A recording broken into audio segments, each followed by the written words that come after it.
1,072원 오가고 있고요. 이제 우리나라 시가총액이 코스피가 4천조 원을 넘어섰습니다. 올해 들어서만 13% 정도 올랐고요. 이제 5,000피도 눈앞에 두고 있는 상황. 여기서부터는 또 어떤 고민을 해봐야 될까요?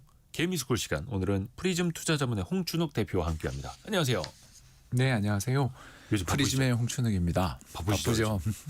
요즘에 사람들의 관심 막 4천 넘어왔을 때랑 지금 이제 4,800까지 넘어섰을 때랑 체감하기에 좀 많이 달라졌나요? 일단 방문이 많으십니다.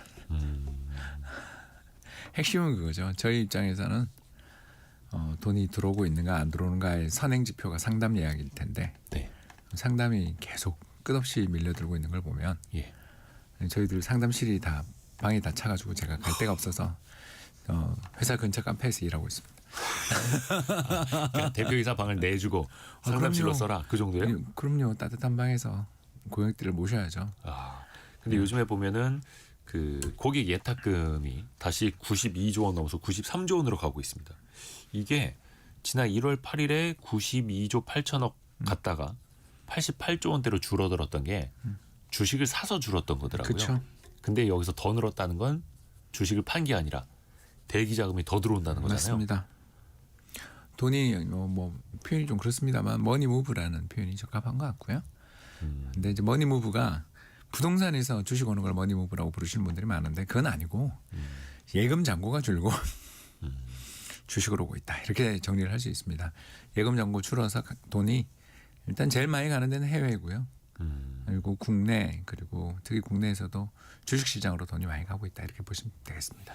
그게 요즘 더 가속화되고 있고 예. 예전에 21년도 상반기에 3천 넘고 3,300 닿았을 때 증시자금 막 들어오는 게 그때 또 많이 들어와서 맞습니다. 꼭지 잡았던 사람들 입장에서 보면 좀 안 좋은 추억이 있습니다만 이 기관 투자자 입장에서 보면은 고객들의 자금이 들어오면 거의 의무적으로 또 주식을 사야 되잖아요. 이제 그게 제가 주식 액티브 펀드를 싫어하는 이유입니다. 제가 이제 그 일을 오래 했거든요. 네. 제가 이제 올해 한 33년 정도 일을 하고 있는데 33년 일을 하는 중에 매니저로 한 13년, 12년 정도를 일을 했는데 그 중에 이제 이름만 대면 다 아는 우리나라 5대 운용사 2군데랑 국민연금 그리고 또 4대 은행 중에 한 군데 이렇게 일을 했잖아요. 네. 하면서 보면 저희는 그 언제가 꼭지인지를 알 수 있습니다. 제가 그때 모 은행에서 일할 때였는데 네네네. 특정 회사 상품 하나가 출시가 되자마자 저희 창구에서 1조 원이 팔린 거예요. 하루에. 그거 말리느라고 정말 고생했습니다. 말렸다고요? 그러니까 이건 좋은 징후가 아니다. 그러니까 이 회사의 상품도 이름도 모르면서 이 회사 주세를 하는 거예요. 그러니까 운용사 이름이 예를 들어서 ABC가 있으면 ABC에서 나온 CDF 펀드가 있을 거 아닙니까? CDF 펀드 주세요 하고서 창구에서 달라 그래야 하는데 ABC 주세요 하는 거예요. 그래서 아니 이게 저 은행 창구에서 상장된 주식회사를 사겠다는 뜻인가? 이렇게 처음 보는 분위기를 그래서 그때 클로징을 했어요. 저희가 있던 은행에서 그 펀드 판매를 한도가 다 차가지고 여기서 더 파는 건 위험하다. 너무 빨리 팔려서. 예, 너무 빨리 팔려서. 그런 일들 한번 겪으면요. 저희가 매니저로서 그 운용을 하면서 되게 큰 고통과 또는 약간의 소외감을 느끼게 되는데 이제 우리 운용력 입장에서는 돈이 왕창 들어오는 게 먼 미래의 자기 소득에 대한 전망을 높이지만 문제가 뭐냐면 왕창 돈이 들어올 때는 자기가 기존에 가지고 있던 주식을 더 사야 되는 식으로 운용을 하게 되겠죠. 두 가지 이유 때문에 그렇습니다. 하나 철학에 맞을 거 아니에요. 네네네. 내가 그 전에 삼성전자랑 SK하이닉스랑 LG에너지솔루션 이 세 종목에 예를 들어서 70% 투자를 하고 있는 매니저다. 네. 그런 매니저 많잖아요. 네네, 그럼요. 그러면 거기도 투자를 하고 있는 매니저한테 돈이 들어왔어요. 그럼 이 사람은 그걸 더 사겠죠. 그렇죠. 1조 원이 들어오면 각각 예를 들어서 정말 3천억씩 1천억씩 샀을 거 아니에요. 그리고 이제 그 시장을 움직이겠죠. 그리고 두 번째가 이제 더 의도된 행동이 다른 인덱스 펀드나 다른 일반적인 펀드보다 내 펀드가 수익이 좋게 하기 위해서는 특정 종목 내가 베팅한 특정 종목 수익이 좋아야 되잖아요. 네. 그러니 새로 들어온 돈으로 그걸 집중적으로 사버리면 수급에 의해서 말아 올릴 수 있지 않습니까? 기존에 강하던 것들만. 더 오르게 네. 되고 그리고 주변에 있는 펀드들과의 또는 인덱스 펀드와의 상대평가에서 높은 자리에 올라가게 되면서 스타 매니저가 될 수 있죠. 근데 그 뒤가 이제 좋지 않죠 대부분. 그러니까 어떻게 왜냐하면 보면 뭐, 자기 고객 돈으로 기존 자기 포트폴리오가 더 강화되고 더 올라가는. 예, 그러다가 이제 어느 날 얼마 전에 그 아주 유명한 주식 보유 신고서 보셨잖아요. 네. 예, 사다가 물렸고요. 저 이제 파니까 여러분들 걱정 마세요라는 어떤 그 분이 이제 유명한 공시에 그런 걸 쓰고 공시에 있어요. 그런 분이 있었습니다. 예. 저희는 맨날 공시만 보고 다니는 사람이라서. 네네네. 예, 전 뭐 그 제가 좋아하는 회사들의 공시가 오게끔 요새 다 돼 있잖아요. 예, 그 알림이 오게 돼 있습니다. 그래서 별의별 최근에 급등주들 또는 재밌는 주식들, 테마주들 이런 거는 다 대부분 공시 알림 서비스를 해놓는데 그 중에 한 종목에서 여러분 제가 시가총액의 30%를 들고 있는 주식 보유 변동 신고를 해야 되는 대주주이신 분이 돼서 여러분들 전부 다 제가 언제 파는지에 대해서 걱정 많이 하셨을 텐데 저 손해보고 다 팔았으니 이제 걱정하지 마십시오라고 공시에 올렸습니다. 그런 분이 있어요. 그분은 이제 고생 엄청 하고 나가신 거죠. 그러니까 제가 이 비유를 드린 이유가 결국은 꼬리가 몸통을 흔드는 그게 바로 이제 조지 소로스님이 하신 그 말씀인 거죠. 펀더멘탈이 가격을 좌우하는 때가 대부분이다. 그러나 시장의 유동성들이 엄청나게 유동성이 유입되는 데는 그렇죠. 꼬리가 몸통을 흔들게 되는 경우가 종종 있고 나중에는 이게 어디가 선우인지를 구분할 수 없게 된다. 아하. 최근에 나온 책 금융의 연금술에 그렇죠. 그렇죠. 나와 있는 책이고요. 참고로 이 책 안 보신 분들은 주식 투자 안 하시는 게 좋다라고까지 이야기하지만 저도 다는 못 읽은 좀 어려운 책이죠. 나오긴 했습니다만. 근데 이게 참 쉽지 않은 게 그래서 무엇이 펀더멘털인지를 구분을 해야 되겠고 그 펀더멘털대로 가는 주식을 좀 잘 봐야 하는데 시장에는 또 특히 장이 좋을 때는 작은 이슈 하나만으로도 주가 폭등을 합니다. 그렇습니다. 뭐 코로나 때만 하더라도 당시에 애플카 애플이 자동차를 개발할 수 있다. 그럼 뭐 현대차랑 하느냐 기아차랑 하느냐 할 수도 있다 그러면서 뭐 막 엄청나게 급등을 하고 했었습니다만 기대감으로 가는 거는 또 잠시일 뿐인 거고요. 이제 그 지금 얘기를 좀 해보자면 사실은 코스피 5천 시대 막 얘기 나왔을 때 너무 꿈 같은 얘기 아니냐. 당장 3천도 멀어 보이는데 그런 이야기가 나왔었는데 이제 뭐 한 150포인트 정도밖에 안 남았습니다. 그렇죠. 이게 또 올라가는 속도가 있다 보니까 이젠 되게 뭔가 쉬워 보이는 착각을 또 하게 되는데 대표님은 어떻게 생각하세요? 예, 되게 쉬워 보입니다. 사실 한 3%만 오르면 5천이에요. 예, 그렇습니다. 저는 뭐 사실 3%만이라는 저도 표현을 합니다만 사실 그것도 쉽지는 않은 건데.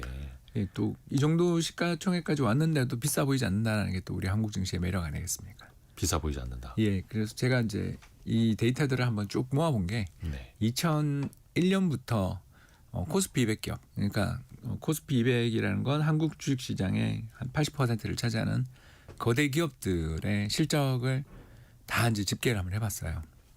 언제부터? 2001년부터. 왜 2001년부터 했냐면 그전 통계는 믿을 수가 없습니다. 공정공시 통계라는 거 이런 것들 좀 들어보셨을 텐데요. 네. 우리나라에서 기업들의 실적 발표라든가 이런 것들이 엉망진창으로 진행됐던 시기가 과거에 있었고 2000년대 초반까지도 사실 그 잘못된 문화가 굉장히 지배적이었습니다.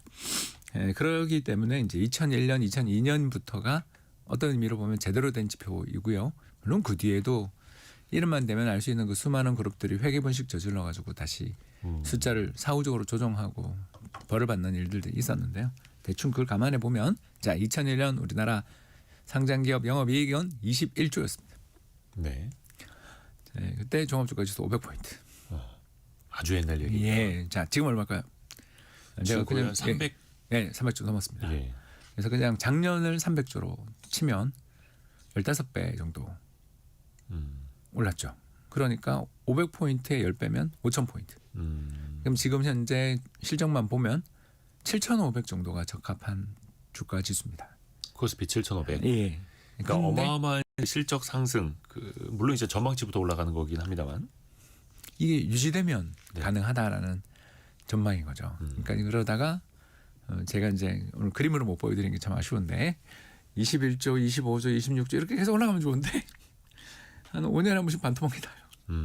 아무래도 경기 순환이 있다 보니까. 예, 그래서 100조의 벽을 넘는데 한 10년 걸렸고요. 그리고 또 200조의 벽을 넘는데 역시 또 10년이 걸리더라고요. 뭐든지 뭐 직선으로 갈 수는 없죠. 없죠. 네. 우리나라는 그게 너무 심하다. 근데 200조 갔으면 저점이 그러면 150조 돼야 되는데 다시 100조. 지금 우리 이도 기자 막 코가 벌렁거리는데 우리끼리 하는 이야기로 네. 이놈의 나라는 안정감 따위는 저기 줘버린 나라다. 자기들 우리들끼리 술 한잔하면서 맨날 하는 이야기 이거예요. 그러니까 사실 과거에도 뭐 반도체는 엄청 벌고 적자 내기도 하고 엄청 벌고 적자 내기도 하고 2024년 적자였습니다. 그 삼성전자. 반복이었으니까요. 그래서 그런 부분들을 우리나라 시장이 좀 가지고 있기 때문에 네. 제가 편하게 말씀을 드리자면 오를 수는 있다. 음. 5천 넘는 거 어려워 보이지 않는다. 그런데 지키느냐는 전혀 다른 문제다. 그 5천 선을 지켜내느냐 그리고 5천 선을 주변으로 해서 여기가 지지선이 되느냐는 그건 전혀 다른 문제다. 이 전혀 다른 문제를 해결하기 위해서는 세 가지 조건이 필요하다. 네. 저희들이 이제 맨날 하는 이야기가 이건데요. 첫 번째는 산업의 구조 변화. 그러니까 반도체 비중이 너무 커요. 뒤에 질문인데 먼저 땡겨서 할게요. 네네네. 반도체 비중이 너무 크다. 이게 이제 우리나라 경제의 고질적인 장점이자 문제죠. 저 대만도 TSMC 한 번만 잘못되면 나라가 그냥 완전히 흔들리잖아요. 근데 우리는 다행히 회사가 두 개라서 다행이지만 아무튼 둘이 합친 사이즈는 TSMC만 하니까 네. 시가총액 기준으로 그게 걱정이고요. 이제 두 번째가 문제입니다. 두 번째가 뭐냐면 배당이 세계에서 제일 짜요. 얼마 전에 모임에서 2025년이 끝나고 배당 수익률이 곧 발표가 될 텐데 네. 몇 프로 보냐 하고서 우리 포를 한번 해봤어요. 그러니까 투표를 해봤는데 네. 제일 좋게 찍은 친구가 1.2, 제일 높게 찍은 친구가 2%였습니다. 코스피 전체. 예, 지금 영업이익이 300조가 넘는다고 그러고 있는데 왜 이렇게 찍었어? 그랬더니 배당을 줄 것 같아? 누가? 왜? 이러는 거예요. 친구들끼리 보여서. 주식 쪽에서만 한 20년 이상 있었던 친구 7명이었는데 단 한 명도 배당 수익률이 오를 거라고 전망을 안 하더라고요. 그러니까 2024년 배당 수익률이 2.01인가 그랬는데 그거보다 높게 찍은 사람이 아무도 없습니다. 그러니까 사실 실적이 더 좋아지면 그에 비례해서 뭐 배당 성향만 같이 가져들어도 금액은 또 늘어날 수 있을 테고 어떻게 보면 절대적으로 금액이 늘어나면은 더 많이 또 환원을 할 수도 있는 건데요. 그런 게 없죠. 그래서 배당 분리 과세 조건도 너무 가혹하고. 자, 이제 세 번째가 더 중요한데 네네. 적대적 M&A가 이렇게 힘든 거였냐? 아하. 고려 아연. 아연이랑 용풍 M&A 과정에서 보시면 알겠지만 어느 쪽이 주식이 더 많은지는 대충 보이잖아요. 네. 근데 경영권은 바뀌지 않습니다. 현재 경영진이 굉장히 유리하죠. 유리하죠. 예. 그리고 그 소송이 끝도 없이 가고 있는 과정에서 용풍 쪽에 있던 좀 힘을 대주던 분이 또 어려움을 겪고 있고. MBK 그래서 쪽이요. 뭐 제가 봐서 저한테 던지라 그러면 고려아연이 이기는 것 같은데요. 돈은 반대편이 많지만 이기는 건 고려아연 같습니다. 한 10년 동안 더 할 것 같은데요. 라는 이야기를 우리는 할 수 있다는 거죠. 그러니까 사실 방금 그 말씀도 고려아연이 이기는 게 아니라 엄밀히 따지면 최윤범 회장 쪽이 이기는 거죠. 제가 표현을 잘못해서 죄송합니다. 아니 죄송. 최 회장 쪽이 이길 것 그죠. 같습니다. 바로 잡잖아요. 왜냐하면 고려아연이라는 건 이제 회사니까. 근데 이제 이름을 거론할 때 약간 불편함을 느끼는 이런 약간의 그게 있어서 홍 박사는 그렇게 이야기를 했다. 근데 뭐 최 회장 쪽이 이기실 것 같습니다. 공시가 다 되어 있는 내용이고. 예, 왜 이럴까? 예. 이거에 대해서 이제 우리가 생각해 보면 결국 문 앞에 야만인이 있는데 M&A 세력들 또는 행동주의 펀드들이 문 앞에 있는데 저자들 중에 단 한 명이라도 발을 문에 끼워 넣는 순간 결국은 들어온다. 우리 세일즈맨 외판원이 현관 앞에 서서 잠깐 문만 좀 열어주시죠. 이 한마디를 굉장히 열정적으로 하는 것처럼 그게 문을 열어주냐 아니냐가 굉장히 큰 차이라고 그러잖아요. 그런 것처럼 단 하나의 회사라도 문이 열리는 순간 전체가 다 M&A 당할 수 있다라는 그런 공포감 속에서 많은 협력들 또는 많은 어떤 제도적인 그런 여러 가지 장치들이 돼 있고 이게 근데 잘 안 된다라면 이런 일이 잘 안 된다라면 문제는 이제 세계에서 가장 가혹한 상속세와 함께 맞물려서 주식 가격을 최대한 억누르는 행동들. 우리 그 거대 베이커리 카페들 이런 이야기 많이 하시잖아요. 네. 저게 사실은 상속세 때문에 저렇게 큰 베이커리 카페가 생긴다 만다. 논쟁들 벌어지는 거 많이 보셨을 겁니다. 네. 저는 근데 그거 치고는 굉장히 어려운 사업인데 난 저기서 성공하면 저건 상속세 깎아줘야 돼라고 생각하는 사람입니다. 아무튼 그만큼 우리나라는 상속세가 너무너무 세다 보니까 상속세를 절감하는 가장 쉬운 방법이 주가를 누르는 것이고 주가를 누르면 딴 나라에서는 M&A가 벌어져서 이 회사 가치가 훨씬 싼 가치로 홀라당 넘어가 버리기 때문에 그 짓을 못 하는데 그렇죠. 우리나라는 상속세도 세계 최고이면서 배당은 세계에서 제일 짜면서 그러면서 외국인들 뭐 행동주의 펀드들이 어떤 회사 상장기업 괜찮은 회사 하나 M&A 하는 건 거의 불가능하게 돼 있는 이런 시스템에서 뭐 상법 개정을 통해서 이제 자사주를 팔아라 말아라 그러는데 저는 이거는 그렇게 희망을 걸지 않는 거죠. 왜냐하면 이제 우리나라 64대 기업 집단에 대주주 지분율이 얼마인지 아십니까? 얼마 안 되죠. 2%가 안 됩니다. 예. 전체 총 아마 자산일까요? 전체로 봤을 때 그럴 거예요. 예, 2%가 안 되고요. 특히 자사주가 얼마인지 아십니까? 제가 이렇게까지 공부하고 다닙니다. 자사주가 대주주 지분율보다 압도적으로 높지 않습니까? 아니요, 약간 비슷합니다. 역시 2%입니다. 자, 기업별로 차이가 있으니까요. 64대 대기업 집단 기준입니다. 대부분 기업이죠. 자, 이 이야기를 들으면서 그럼 경영권을 방어할 수 있나 생각할 텐데 우호 지분이 62%입니다. 계열사라든가 아까 이야기했던 여러 가지 유관기관들, 백기사들이 합쳐서 협력사들 뭐 다. 예. 자, 그러면 우리나라에서 이 배당도 중요하지만 자사주 매입 소각이라는 게 전체 2%밖에 안 돼요. 그래서 이거 의무 소각하는 건 신호. 전 세계에 있는 수많은 투자자들한테 주는 신호로는 굿잡 좋은 일이야. 이 정도인 거지. 그러니까 대주주가 딴짓하지 못하게 한다. 이런 걸 좀 강화해 줄 거야. 네. 라고 믿는 측면에서는 나쁘지 않죠. 저는 찬성. 그러나 이걸로 세상이 바뀐다. 헤이. 그보다 훨씬 더 중요한 게 있어요. 라고 밖에 말씀 못 드리는 거죠. 사실 좀 갈 길이 멀긴 해요. 홍준욱 대표님이 말씀하신 거 하나하나가 우리 시장의 좀 단점이자 한계도 되겠으나 또 하나하나 이제 고쳐 나갈 수 있는 부분이고요. 그래서 뭐 이제 배당소득 분류가서도 이제 시행이 됩니다만 실질적으로 또 이제 기업들이 얼마나 따라주는지도 봐야 되겠고 아까 잠깐 이야기를 하셨습니다만 자사주 소각 의무화다면 이제 3차 상법 개정 오늘 저희의 경제상식 퀴즈이기도 했었는데 일단은 3월 주총 전에 처리한다는 게 여당의 목표라고 하더라고요.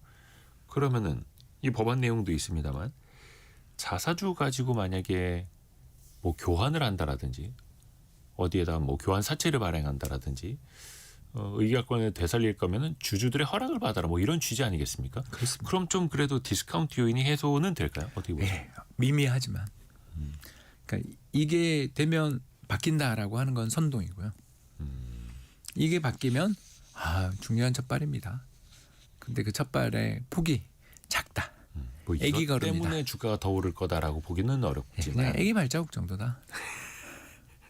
거인의 발자국은 아닌 것 같습니다. 근데 또 기존에 자사주 비중이 높았던 기업들을 또 주목하는 투자들도 있잖아요. 그렇죠. 일부 기업들이 그렇습니다. 전체 상장 주식들 중에서 거의 20% 정도를 자사주를 깔고 계시는 몇몇 증권사가 제가 지금 바로 떠오르는데요. 네. 그런 기업들의 특징이 뭐냐면 상속 과정에서 대주주가 이제 세금 내느라고 물납을 하고 뭐 이렇게 하면서 주식 팔아서 내느라고 자기 지분율이 엄청나게 떨어진 곳입니다. 그래서 2세, 3세가 지분율을 엄청 떨어졌는데 회사는 경영권을 장악하고 싶잖아요. 네. 남아있는 방법이 자사주를 매입해서 RSU라고 불리는데요. 그 회사에 특별한 기여를 한 경영진에 대한 보상 차원에서 주식을 주는 걸 RSU라고 합니다. 얼마 전 장기 성과 보상. 예, 그렇습니다. 얼마 전 H그룹에서 집행된 걸 보신 적이 있었고요. 네. 그 아드님들 대상으로 해서 했던 거 기억나실 겁니다. 네네. 이 사례에서 보는 것처럼 자사주를 일단 사놓으면 그게 되게 그렇게 그런 식으로 쓸 수 있어서 굉장히 유리하고 더 나가서 이 자사주를 같은 처지에 있는 다른 증권사 이세님들하고 서로 교환을 하거나 백기사로 드리면 경영권이 날이 가면 갈수록 튼튼해지기 때문에 서로가 서로에게 우호적인 지분이 되어주는 거죠. 그리고 유통되지도 않고 그리고 누가 뭐 예를 들어서 주총에 들어서 뭔가 어떤 행동을 하기 위해서는 최소한의 주식들 얼마를 모아야 되는데 시장에 유통되는 주식들을 씨를 말려버리면 사실 아무 문제 없이 가는 거죠. 그래서 이럴 때 이제 저희들은 왜 상장 폐지하지 그래 이렇게 이제 이야기를 합니다만 여러분 잘 아시는 것처럼 또 상장돼 있으면 이익이 워낙 많은 부분이 많기 때문에 그렇죠. 또 그런 선택지는 또 배제돼 있고 그런 것 같습니다. 이런 것들이 이제 또 개선해 나가야 하는 거고 이제 좀 시장 이야기 해보자면 올해 들어서 52주 신고가 기록 중인 종목이 13%라고 합니다.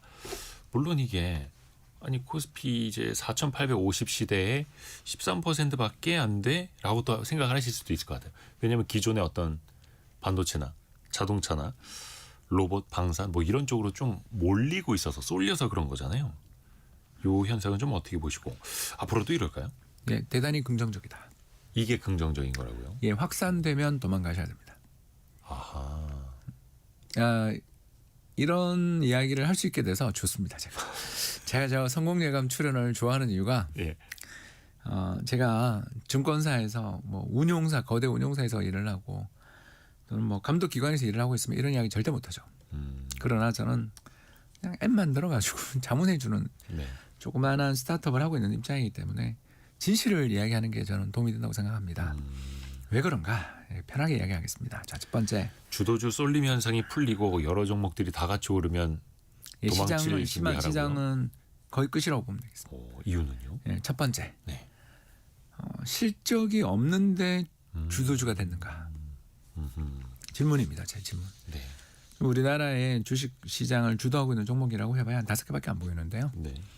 삼성전자, SK 하이닉스, 그리고 현대기아차, 여기다가 한화에어로스페이스, 네. 뭐 여기다가 하나 더 하자면 두산 에너빌리티 정도, 그리고 또 조금만 더 붙인다면 HD 그룹들의 일부 기업들 뭐 이런 정도가 될 것 같은데요. 이게 조선 방산 그리고 반도체, 네. 자동차로 이어지는 이 라인이 우리나라 기업들의 이익에서 차지하는 비중이 얼마일까? 굉장히 높지 않을까요? 예, 50% 가까이 됩니다. 예. 그런데 이 종목만 오르는 게 뭐가 문제냐? 시가총액이 그 정도 안 되거든요. 더 싸요. 시장 전체 평균 레벨에 비해 이 기업들의 미래 이익, 2026년 이익을 갖다 놓고 평가해 보면 더 싸다. 그러니까 실적을 바탕으로 올라간 거죠. 그렇죠. 미국의 매그네피센트 세븐도 똑같습니다.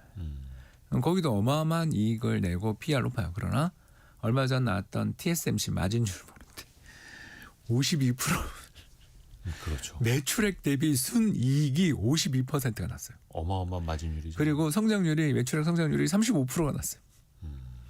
자, 그러면 요 비율이 그대로 된다면 3년마다 이 회사는 2배 반 성장하는데 복리잖아요. 네.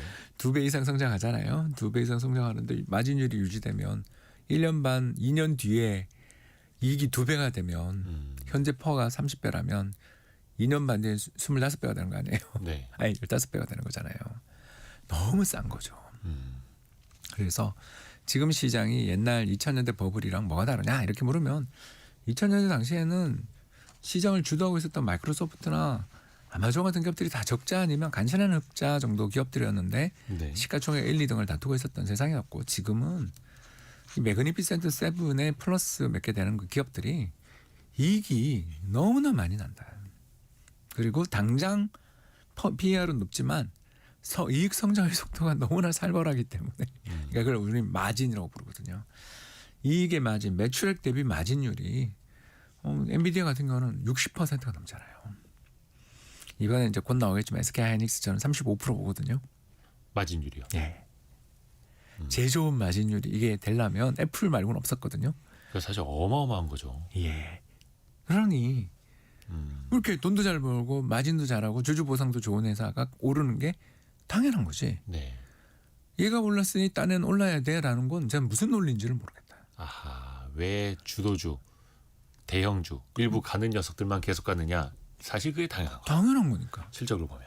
그리고 반대로 이렇게 가는데 이게 정상이에요라는 사람은 내가 지금 그게 없어요라는 이야기죠. 네네네. 그런 사람들의 말에 왜 우리가 귀를 기울여야 되죠? 투자 판단 실수했으면 자기 본인 책임이지. 왜 다른 종목이 올라야 된다라고 설득을 하려고 드냐고요. 그러면 아까 해주셨던 말씀 중에 그러면 실적 없이 주도주가 되거나 실적 없이 올라가는 종목들이 많아지면은 그게 또 위험 신호다 이렇게 해석을 할 거의 수 있다는 끝이라고 거예요. 봐야죠. 그게 저는 그래서 제가 그렇게 테마를 싫어합니다. 이건 어떻게 보세요? 이렇게 로봇 테마가 참 어려운 게 아직 실적으로 반영되진 않고 그걸 애널리스트들도 조금 더 먼 미래다 보니까 실적 추정치에 좀 반영을 하는 것도 아직은 좀 부담스러워하는데 근데 로봇 관련주들이 또 많이 오르지 않습니까? 근데 로봇 관련된 이제 뭐 휴머노이드 로봇도 막 자연스럽게 나오는 세상에서 완전히 먼 미래 같지는 않고 허황된 현실 같지도 않은데 이런 건 좀 어떻게 판단을 해야 될까요? 캠피셔가 아주 유명한 이야기를 하죠. 성장주 투자 잘하시던 예, 건데. 예. 캠피셔가 다 그래요. 우리 인간이 밸류에이션, 주식 가격의 밸류에이션에 반영하는 기준이 얼마일까? 몇 년 뒤의 미래일까? 이런 아주 흥미로운 질문을 던지는데 네. 1년 반에서 2년이다. 그렇게 그분은 자기의 경험들을 가지고서 쫙 설명을 해요. 그래서 제가 봤을 때 보스턴 다이나믹스 상장이 올해나 내년 상반기에 있다면 이건 충분히 가능한 밸류에이션이죠. 왜? 우리가 쿠팡이 저 미국에 상장하는 거 봤지만 한 방에 쉽게 100조 가는 거 봤죠. 시가총액이 한 방에 쿠팡이 하나도 돈을 못 벌었지만 뒤에 소프트뱅크가 손정희 씨가 딱 있다라는 거 하나로 100조 가는 거 봤잖아요. 미국 자은요 미래 성장 가능성이 있고 뒤에 이 주주 구성이 어떻고 그리고 앞으로 매출처가 있냐 없냐 봐서 대충 괜찮다 싶으면 이게 미래에 구글일지 아닐지 알 게 뭐야 라고 생각하고 구글이 1000배 주식이잖아요. 네. 사두는 여러 개의 미래가 정말 창창해 보이는 명목 중에 한두 개를 고를 수가 없으니까 명목 100개를 다 사는 펀드들이 많거든요. 그런 펀드들이 사서 보다가 쏟아내는 거예요. 계속. 그리고 키워나가고. 그런 시장입니다. 그러니 보스턴 다이나믹스 정도 되면 세계에서 세 손가락 안에 드는 로봇 회사잖아요. 네.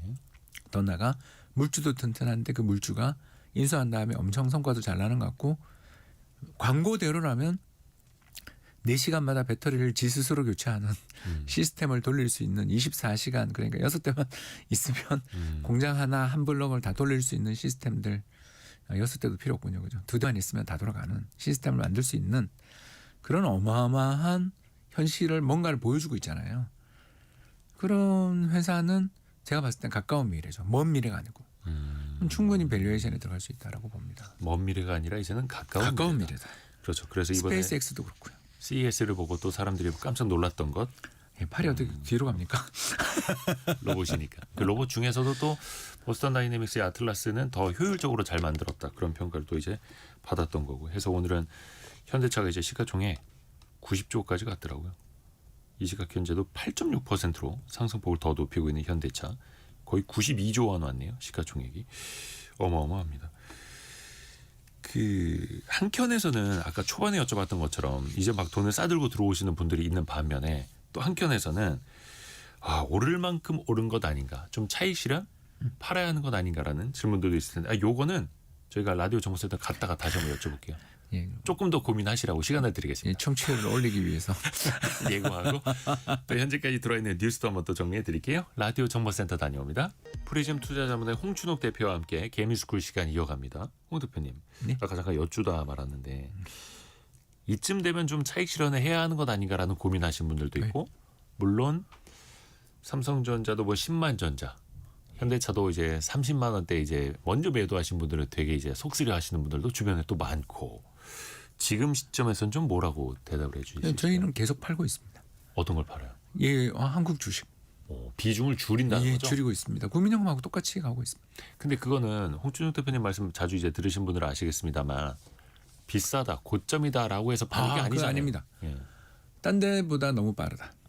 저희는 속도로 판단을 하죠. 예를 들어서 이제 어떤 주식이 연환산 복리 수익률 그렇죠. 그러니까 이자가 이자를 낳는 성과를 7%를 보고 투자를 하고 있었습니다. 근데 작년에 70%가 났고 올해만 벌써 15%가 났습니다. 네. 자 그러면 너무너무 감사한 일이잖아요. 그렇지 않습니까? 그렇게 되면서 다른 그 자산들은 7%라는 기대 수익률을 가지고 있는 다른 자산들은 별로 부진했는데 얘만 오른다. 그러면 얘를 좀 팔아서 다른 부진한 애들한테 물도 좀 주고 해야 되는 거고요.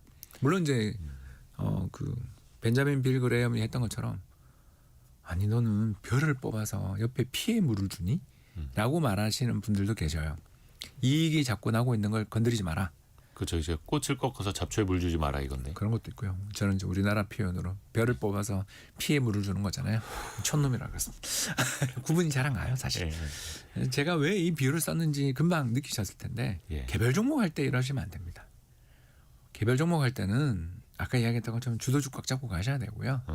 그리고 그 주도주가 무너지는 신호들 오늘 좀 몇 가지 말씀드렸잖아요. 요게 그러니까 본인이 액티브하게 개별 주식을 발굴해서 투자하시는 분과 홍준호 박사님처럼 자산 배분 관점에서 보시는 분과 좀 이제 관점이 다른 거니까. 그렇지만 저희 자산 배분하는 사람들의 관점도 한번 들어볼 만하죠. 그렇죠. 그래서 저희들이 원래 그냥 가정입니다. 한국 기본 주식 비중을 한 12% 정도를 가지고 있었는데 17% 정도까지 갔어요 작년에. 비중이. 그래서 자동 매도. 그러니까 그건 어떤 원칙이죠. 자산 배분 원칙을 지키시는 관점인데 최근에 또 좀 들리는 이야기가 국민연금 입장에서도 국내 주식 비중 너무 이제 많이 올랐기 때문에 비중을 초과했고 그러면 기계적으로 원칙적으로 따지면은 국민연금은 국내 주식 비중을 줄여야 하는 상황인데 팔고 있습니다. 근데 이미 또 팔고 있습니다. 정부에서는 뭐 코스닥을 비롯해서 국민연금의 비중을 더 높여야 하는 거 아니냐. 국민연금이 국내 주식 더 많이 갖도록 좀 비중을 다시 이제 바꿔야 하는 것 아니냐. 원칙을 바꿔야 하는 거 아니냐. 이런 이야기 나오거든요. 2012년 아베처럼 일본 수상 아베가 세계 넘버원 연기금인 GPIF 운용 자산 규모 2,500조 정도 됩니다. 우리나라 2배. 인구가 많으니까요. 네. 그리고 거기는 또 보험료율이 우리나라 2배입니다. 18%니까 18.5%죠. 그런 어마어마하게 큰 보험을 운용하고 있는 GPIF가 가보니까 채권을 80% 들고 있더래요. 네. 그래서 법을 개정해가지고 바꿔버립니다. 주식 사라고. 예, 전체 자산의 절반을 무조건 주식에 사라고 아예 룰을 바꾸고 교체를 했습니다. 그 뒤 정말 고생을 했지만 2012년에 그 일을 했거든요. 네. 그리고 지금 2026년, 16년, 14년 정도를 지난 다음에 GPIF 개혁에 대해서 모두 다 찬양하거든요. 신의 한 수였다. 안 그랬으면 우리 일본 정부의 어마어마한 부채를 받아주는 죄송합니다. 하수구가 됐을 텐데 수익도 잘 내고 훌륭한 펀드가 됐다. 저는 칭찬할 일이라고 생각하거든요. 다만 이재명 정부한테 저도 부탁드리고 싶습니다. 직간접적인 압박을 하지 말고요. 네. 제대로 바꾸세요. 법을 바꾸면 네, 된다. 그렇죠. 국민연금 법을 개정하시면 됩니다. 그리고 국민연금의 본부는 예를 들어서 전북 혁신도시에 둔다. 대신에 모든 운용 총괄은 뉴욕 사무소에서 한다. 그게 CPPIB가 그렇게 하거든요. CPPIB 본부는 뉴욕에 있고요. 그리고 본사는 토론토에 있습니다. CPPIP면은 세계 3위의 국민연금인 캐나다 국민연금입니다. 그리고 수익률 기준으로 지난 25년 역사상 역대 1등이고요. 참고로 11% 이상을 벌고 있습니다. 이런 회사한테 가서 방문해서 묻습니다. 왜 토론토에서 운영하네요? 그래서 여긴 시장이 작아요. 전 세계 시가총액 70%가 뉴욕에서 거래되고 있는데 제일 정보 거의 바로 초 단위로 트레이딩하는 애들까지 거기 전부 다 맨하탄에 모여 있는데 우리 여기 토론토에서 여기 시골에 앉아서 뭐하냐라는 식으로 이야기를 하시더라고요. 그리고 자기들은 자산 배분 딱 해놓은 걸 전 세계 11군데 운용 사무소가 있는데 요하네스버그 뭐 이런 데 다 있습니다. 그래서 자기들한테 주어져 있는 그 한도 내에서 자유롭게 운용. 그리고 성과 내면 몇백만 불, 몇천만 불씩 보상. 못하면 나가. 이제 이런 시스템을 짜놓고서 연 11%의 성과를 내고 있거든요. 그러니까 어마어마한 기금들이 있어요, 세상에는. 그래서 우리 모델이 CPPIB냐 아니면 일본 국민연금이냐 선택을 하시고요. 이미 수많은 보고서가 나와 있으니까 선택을 하셔서 딱 그대로 해서 룰을 그래 CPPIB처럼 국내 주식 비중 25%룰 만드세요. 그리고 독립적으로 운영하고 앞으로 그렇게 되도록 하면 되는 거지. 주식이 너무 적지 않냐? 이렇게 이야기하시면 안 되죠. 그렇죠. 그다음에 또 이제 홍춘욱 대표님은 국민연금에서도 일을 하셨었기 때문에 투자운용팀장했습니다. 쓴소리도 많이 하고 계시고 이제 좀 시장 이야기 더 들어와서 보면은 뭐 이게 짧기는 합니다만 지난주에 미국 증시에서는 이제 대형주보다 좀 중소형주 러셀 2000 같은 중소형주가 좀 오르는 모습도 보여줬는데 이게 좀 반짝일지 아니면 조금씩 대형주에서 벗어나서 이른바 매기라고 하는 것이 중소형주에게도 갈 것인지 물론 앞에서도 실적이 대부분 대형주들이 내는 것이다라고 또 표현을 해주셨습니다만 어떻게 보시는지요? 위험 신호다. 이 역시 이제 상당히 걱정하고 있습니다. 그래서 뭐 조정이라는 건 불가피해요. 이렇게 매일 오를 수 없습니다. 그렇기 때문에 더군다나 지금 미국에서 조정거리들이 쌓이고 있거든요. 가장 대표적인 조정거리가 파월 의장님한테 형사처벌하겠다고 지금 고발해 놓은 상태. 그렇죠. 미국에서. 이것도 거기서 블룸버그랑 인터뷰하시면서 파월 의장님께서 독립투사 같은 말씀을 하시더라고요. 너네가 나를 이렇게 괴롭히는 이유를 알고 있기 때문에 나는 더욱 협력할 수 없다. 끝까지 임기 지키자. 아마 제가 봤을 때 이사 자리도 그만 안 두실 것 같거든요. 그럼 내후년까지 이사인데 연준 의장이 사임하고 이사 자리를 그만두는 게 일반적인 룰인데 네. 파월 의장님 그날 발언을 보면 연준 이사 자리 사임 안 하실 것 같거든요. 왜? 내가 여기서 네가 임명하는 새로운 연준 의장 혼을 내주겠다. 난 당신과 적이야라는 태도 그 결기가 보이더라고요. 만약 그렇게 되면 완전 분열이고 케빈 워시 아니라 누가 오더라도 제가 봤을 때 전직 연준 의장이 거기 딱 앉아 있으면 신임이 꼼짝도 못 하거든요. 그러니까 기존의 그 연준 이사회 멤버들과 또 파월 의장의 또 뭐 유대 관계라든지 이런 게 또 있을 테니까. 거기다가 연준 이사를 그 교차 임기가 돼 있기 때문에 새로 계속 임명하면서 새로운 사람들 자기 사람들 집어넣겠지만 기존 멤버들을 단합시켜 버리시면 구심점이 있으면 모든 게임은 끝나거든요. 사실 연준 이사 임기가 굉장히 길죠. 제 기억이니까 14년인가? 12년인가 14년 굉장히 긴 걸로 기억을 하는데 그만큼 오랫동안 이사로서 일할 수 있다라는 건 독립성을 또 그만큼 지켜주겠다라는 그렇죠. 거잖아요. 그리고 당장 어떤 정부가 돼서 연준 멤버 7명 전부 다 가라 이렇게 못하게 만들어야 된다라는 생각인 거죠. 근데 이제 이 이슈만 해도 정말 큰 이슈인데 네. 사실 이제 또 우리가 걱정하는 또 두 번째 이슈가 지금 그린란드 가지고 유럽한테 지금 저럴 일인가 와 무섭지 않습니까? 관세 분명 10%로 다 타결된 거 아니었나요? 근데 타결된 거로 알고 있는데 거기다 추가 10%를 또 부과하겠다 15%를 부과하겠다고 지금 저렇게까지 나오는 걸 보면 이게 우리도 했지만 미국과의 관세 협상이 무슨 의미가 있는가? 저 사람 말 한마디로 얼마든지 뒤집히는데 그거 정말 협상이라는 게 그걸 하는 게 맞나? 얼마 전에 대만은 TSMC 미국에 공장 짓는 걸로 관세율 인하했다고 만세 부르고 있던데 거기 보고 저도 하고 싶은 이야기가 야 그거 잠깐이야 라는 말밖에 못하는 거 아니냐. 한마디로 말해서 지금 시장이 우리는 그냥 너무너무 좋은데 미국 시장이 왜 못 가고 있냐 이렇게 물으면 그게 악재가 좀 나오고 있는 중이거든요. 네. 그런데 방금 이야기하신 것처럼 러셀 2000 지수만 달린다. 무섭죠. 뭐 그쪽 산업은 되게 어려운데 왜냐하면 전 세계 파이라는 건 정해져 있어요. 파이를 키우는 게 되게 어렵죠. 네. 그 산업 내 파이의 그 재원이라고 하겠습니다. 이거의 대부분을 지금 AI가 다 가져가고 있어요. 돈이라는 돈은 다 AI로 가져가고 지금 노트북 새로 맞추려면 250만 원으로도 안 돼요. 가격이 많이 올랐죠. 그러니까 이런 엄청난 인플레 속에서 디램이 이렇게 낸드 플래시가 이렇게 어마어마한 인플레 속에서 사람들이 쓸 수 있는 돈은 한정돼 있는 데 비해서 그 돈들의 상당 부분은 전부 다 AI 쪽으로 간다면 나머지 산업들의 파이가 준다는 이야기인데 파이가 줄어드는 산업의 주가가 왜 오르냐는 거죠. 싸다 이것만으로 설명할 수가 없죠. 그러니까 이 AI를 이용해서 효율을 내고 매출을 더 내고 이익률을 높이는 그 기업들로 이제 집중되고 있다라는 거고 사실 이제 뭐 미국의 러셀 2000 지수였습니다만 우리나라 코스닥이 상대적으로 너무 부진하기 때문에 물론 코스닥 내에서는 사실상 뭐 꾸준히 실적을 잘 내는 기업들이 많지는 않죠. 뭐 투자가 더 필요한 벤처 기업들도 많고 뭐 바이오 기업들 당연하고 한데 정부에서도 뭐 코스닥 활성화 정책을 펼친다라는 얘기들도 있습니다만 어떻게 코스닥은 좀 기대해 볼 만한 포인트가 있겠습니까? 예, 그 규정 2개만 바꾸면 다 해결될 문제입니다. 첫 번째, 코스닥이 상장했으면 절대 거래소로 못 간다. 이사 못 간다. 예, 이사 못 간다. 예. 우리 셀트리온이 지금 어디 상장돼 있는지 한번 넘어가 있죠. 넘어가 있죠. 코스피로. 두 번째, 국민연금의 투자 벤치마크를 국민연금의 국내 주식 투자 벤치마크 지금 17% 정도 들고 있죠. 네. 거의 얼마인가요? 한 200조 넘죠. 200조가 훨씬 넘는 그 돈들의 상당수가 코스피 200 지수에 연동돼 있습니다. 그렇죠. 그걸 이제 저희는 벤치마크로 부르는데요. 그걸 코스피 200 플러스 코스닥 50 이렇게 바꾸면 됩니다. 네.